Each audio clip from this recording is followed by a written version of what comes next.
Literal na bantay sa lakay ang nakalaboso sa Rizal. Mismong kapatid ang naging susi para madakip ang isang gwardiya roon na nang hold up sa binabantayan niyang sanlad. Nakatutok si Rafi Tima.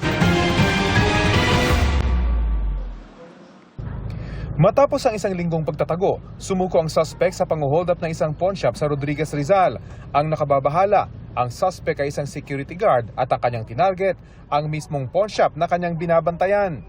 Ang ginamit pa niyang pang-hold up, ang kanyang service firearm. More or less 1.2 million pesos yung halaga ng kagamitan at ari-arian na natangay ng suspect natin. Mabilis na nakatakas at nagtago ang suspect.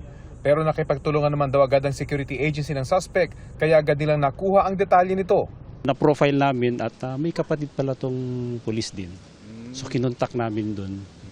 So yun, tumulong din, nakakatulong din yung mga effort natin. Mismong kapatid ng pulis ang nagsuko sa suspect sa Rizal Provincial Police Office.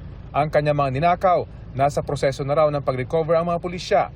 Patong-patong na kaso ang kakaharapin ng suspect, kabilang na ang illegal possession of firearms. 3 taon na raw nagwardya sa establishmento ang suspect nang isagawa niyang pang-hold up.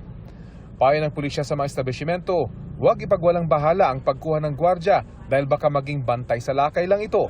I-profile pa rin yung mga pipiliing mga guard and yung trusted security agency. Ay isang malaking bagay ho yun.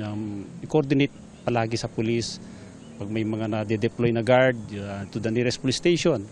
Para sa GMA Integrated News, Rafi Tima, nakatutok, 24 oras.